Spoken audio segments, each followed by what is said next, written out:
Hello, welcome to Mike's Mets Podcast. I'm your host, Mike Pashota. Happy Saturday to you. We are recapping the Mets' 6-4 victory over the Cincinnati Reds last night in extra innings, thanks to a Mark Vientos walk-off home run. We are also going to be talking about the Jeff McNeil injury that the news just broke today. But first, let's start off with the big news, which was Mark Vientos is not the MVP, but he may just be the most important guy on that team, not named Francisco Lindor. And Vientos supplied pretty much all the offense in this game. He was 3 for 5 with 2 home runs. Both home runs were for two-run home runs. As I said before, the second home run was the walk-off shot, a towering fly into left field that if you saw it, you're just like, wow, this guy is just built for big moments. He is clutch. He does everything right, and he has done everything that they have asked him to do in what has been at times tumultuous season for Vientos, with the uncertainty as to whether or not his spot on the big team was going to be secure or not. And what we've gotten is Vientos really coming into his own. And easy to forget, he's only 24 because he's been kind of bouncing up and down so much over these last couple of seasons. Easy to forget, he is still a young guy. This is a guy who is just really starting to break out and become a star, which I was somebody who I didn't really see it happening for Vientos. I thought he might be a solid role player, guy who had power, but wasn't a guy who could consistently make enough contact to be considered a valuable everyday player. That is completely gone out the window. He's been the entire year just consistently batting around 280, 290 on the year. If there's a criticism to be made about Vientos, it's the fact that he strikes out a lot. He strikes out about a third of the time. He's got 101 strikeouts, less than I think 400 plate appearances this season. So he's a guy who is pretty much everything or nothing with Vientos. That being said, he still gets the job done, and the fact that he is consistently making contact. I mean, the way he makes contact is the other thing. This is a guy who's not really relying on swinging singles or like a loop hit or anything like that. He makes strong contact. I mean, like every time he makes contact with the ball, I feel like it's going to be a line drive or it's going to be out of the park. And that ability to just get base hits, not easy. There aren't players like him that just show up every once in a while. Like I've very few who have his kind of power, which is very prodigious. I mean, the way he hits we haven't seen a guy like that in a Met uniform in a long time. And you wish that there are certain veterans on this team like Pete Alonso and Brandon Nimmo. I wish had his instincts for hitting. And part of it is I think Vientos is still just a guy who hasn't been seen that much in the league. They still have not developed a strategy to pitch to Vientos. As I mentioned, very strikeout heavy guy. There's times I remember when I first saw Vientos, I was like, this guy reminds me a little bit of a Giancarlo Stanton, just in terms of his stature and size.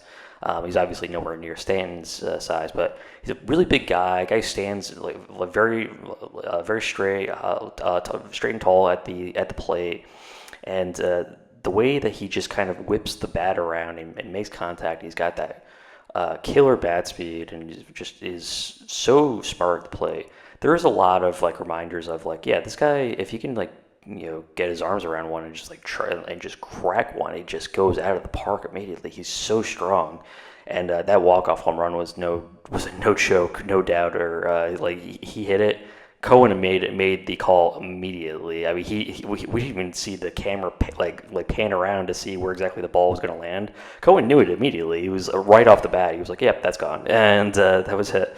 And it's telling that the Mets announce booth is very much in the camp of Vientos and Lindor are probably the most important players on this team. It's not Pete Alonso or JD Martinez or Brandon Nimmo. It is Lindor Vientos show right now, and Lindor just keeps getting his base hits. He continues to maintain that hitting streak.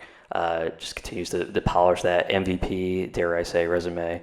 And Vientos just keeps on chugging. And the fact that Vientos is, like batting consistently in the middle of the lineup between second and sixth every game now at this point just shows Carlos Mendoza's faith in him. He knows that this is a guy who is they're dependent on him to kind of stir the drink, so to speak. And he has become, in very short order, indispensable, which I never would have guessed. I honestly, if you go back and check earlier episodes in this season, I had no real expectations for Vientos. As I said, I thought he might be like a DH. I thought he might be a guy who could maybe hit like 30 home runs a season, but was going to bat like 211 or something like that. Not dissimilar to the stats that Pete Alonso's putting up right now. So I viewed him as like a worse version of like Alonso. And it's become a surprise. I've been especially surprised at how well he's played at third base. He's not going to win any Gold Gloves out there, but for a guy as big as he is, he moves pretty well over there. And it's just, I think, his natural athleticism that's coming through. So he has become the everyday third baseman. There is no plans to replace him, surpass him. And at this point, you have a guy who's just a young star. You put him first and foremost in your thoughts, and you just say that guy is going to be the future of this team, along with Lindor, along with Francisco Alvarez, and especially in the wake of Alvarez's power outage, where he's just this guy can't get any home runs. Vientos has become is kind of the way he's kind of like slipped into that role. It's just been amazing. It was a great win last night. It was a great start from Sean Manaea. We have to talk about Manaea, who again has become like this, like, oh yeah, like he's just gonna get like 9 to 11 strikeouts to start now. I don't really know how it happened. All of a sudden, it was like, okay, yeah, Manaea's just gonna keep striking out everybody, and he's become this surprise star that, again, I don't think a lot of people were expecting that to happen, but Manaea is becomes a de facto ace in the wake of Kodai Senga's injury. So they've been relying on Manaea to be that star. He was pitching terrific through the first 6 innings of that game, then got into a little bit of trouble in the 7th, and then unfortunately gave up that 2-run home run during that inning, and they had to pull him. But it was a wonderful start that he was having. Just made really kind of one major mistake in it, and it cost him. So it was a great start from Manaea again. Good job from the Met bullpen. This was a great performance from Reed Garrett, who came in, pitched an inning, a third, scoreless relief. No walks, thank God, and struck out 3, leading off to Edwin Diaz. Diaz has been killing it as of late. His last 5 appearances, he's scoreless appearances. He struck out 12 batters during that time. Struck out 3 last night. So struck out the side during that 9th inning, where he was dueling with his brother Alexis Diaz in the 9th inning. Went to extra innings. Jose Budo took over. Budo, you could tell with the increased workload that Budo's been seeing, he's been getting a pitcher who is not quite as polished, and because of that, because he hasn't had quite as much time in between relief appearances as he did in the past, where he would do like 2 or 3 innings at a time, and then you wouldn't see him for like 5 games. Now we're seeing Budo at a much more consistent schedule now that he's developed into the regular setup man, 7th inning guy. So you're seeing more and more Budo, and because of that, I think Budo is having a little trouble adapting to his appearance schedules now, where he's just all of a sudden appearing day in and day out, rather than every once in a while, maybe twice a week. He's appearing like 3-4 times a week now. So it's been an adjustment. He didn't look quite as great in that inning, but with a runner starting on second base, it's, as Cohen said last night, it really does prove your mettle. The way that you can come in with a run already in scoring position and get out of that inning scoreless.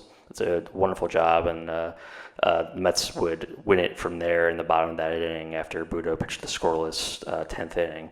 So wonderful job all around from the Mets, who looked great in this game.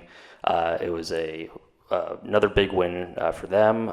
They continued they're rolling towards a potential wild card spot.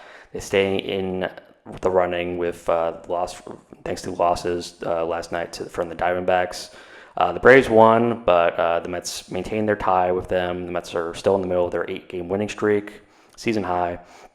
And it's been a fascinating role down the stretch for the Mets as we continue to see if they can pile up the wins en route to a potential playoff appearance. But it's going to rely on the Mets picking up some big wins, making sure to win big series, and dare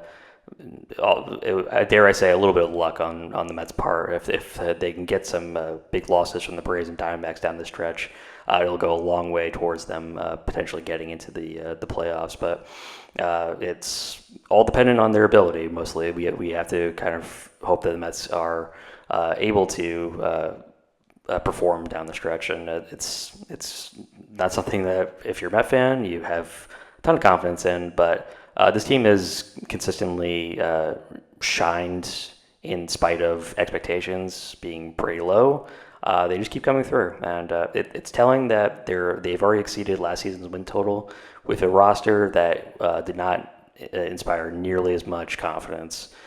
They've been coming through. This is a cohesive group. It looks like they have gelled as a team, as in the clubhouse, on the field. They look like they're just having a blast, and every player that when they talk about this team, they just say it's a lot of laughs. They're having a lot of fun. Winning cures all problems that a team may have in the clubhouse. So that earlier in the year, I don't think it was nearly as many like smiles and high fives, but they've just kind of developed into this routine, and it's become, for the most part, a team that that comes through in big situations, which is earlier this year you would not have said the same thing. But it's been fun to watch down the stretch for the Mets. We found out today. So Jeff McNeil left last night with a wrist injury. He was playing.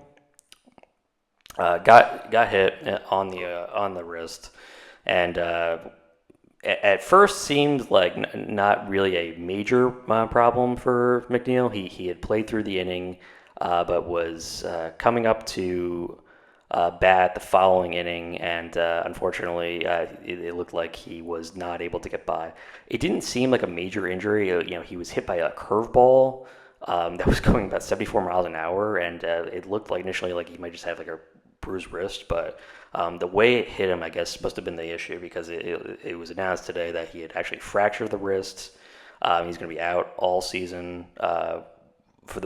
In all likelihood, they're saying that the fracture is just something that he's not going to be able to recover from before the end of the year. So it's probably going to be like a 6 or 8 week injury. And if there was any hope that he was going to be ready for the playoffs, I think they would have said something. But they seem to be pretty much all in agreement that he's not going to be coming back before the end of the year, and likely is done for the year. That was Mendoza's words, that he's likely done for the year, barring any kind of incredible comeback from the injury. But where McNeil goes down, the Mets have to kind of readjust. Fortunately, they've gotten great production from Jose Iglesias. Iglesias again came through last night with an RBI double that scored Pete Alonso. And then came around himself on another RBI, and this has been the way that Iglesias has just been performing, and he's not just been a clubhouse character guy. He's been a guy that they can rely on to come up in big situations, not only in the field but also at the bat. And he's having a career year. His WAR performance alone shows that he has been every bit as productive for the Mets this year as Pete Alonso, in fact, even more so. And that's saying something. He's become a terrific two-way player, and it's been fun to see, because I've really enjoyed it. And the expectation, I think, is that the Mets are going to bring back Iglesias no matter what. At the end of the season, his contract is up. The Mets will have to work to re-sign him. There's going to be teams that are going to be interested in the way that he performed shined in spite of not being part of the Mets opening day roster, but has become another indispensable player like Vientos and Lindor. And the way he has kind of meshed with Lindor in the infield has been really fun to watch. Two terrific infielders. It's really difficult not to love to see that. We also may not be, because Mets are losing a left-handed bat, we may be seeing more playing time for Jesse Winker. Winker has been coming through as of late. He's been a great pickup for the Mets. Another good clubhouse guy, who has meshed really almost seamlessly into the Mets team chemistry, and has not been a distraction. He has not been a polarizing personality in any way. He's come in, done his job, and really gelled with his team as well. So Winker's been a big part of it. Him being the principal left-hand bat for this team now with the loss of McNeil is going to be a big test for him. But I enjoy what I've seen from Winker thus far. We may also be seeing more playing time for other players like Tyrone Taylor, who may be taking over in right field. Starling Marte's return from injury may require him to be playing more than it was initially expected, with McNeil and Marte probably taking over more of right field duties. But it's going to be interesting to see how Carlos Mendoza does in the results of this injury. Is going to be it'll be interesting to see how he pivots and is able to play all these players together.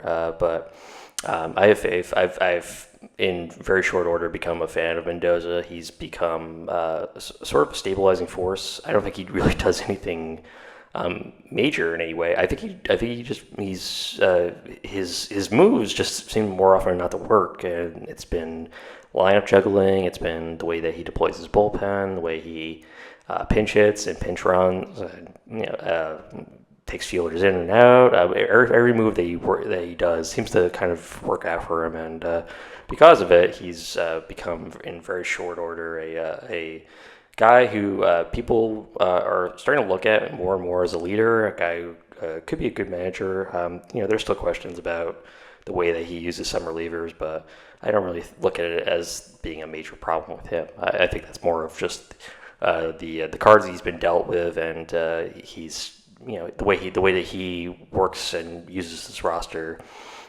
with its obvious limitations, and has helped propel them into a legitimate wild card contender this season, has been nothing short of a miracle. I think he's done a terrific job in his first year as a manager. And it's always easy to forget, but we should always remind ourselves that he's a first-year manager. He has had none of the same warts showing as other first-year managers that the Mets have had, i.e., Mickey Callaway and others who struggled a lot more in their first season with much more talented rosters. The way that Mendoza has come through, and the way that he has stepped up in what would have been a very difficult season, really left a lot of challenges. He could have let this whole thing fall away. The way that he kept it all together has been very impressive, and I've really enjoyed Mendoza's first year as the Mets manager. Another thing I never thought I would say early on this year. Thank you for listening to Mike's Mets podcast. Please be sure to follow us on Spotify and subscribe to our YouTube channel as well. Finally, please also follow the podcast Twitter, which is Mike's Mets Pod, all one word. Appreciate your time and have a wonderful rest of your day or evening. Let's go, Mets.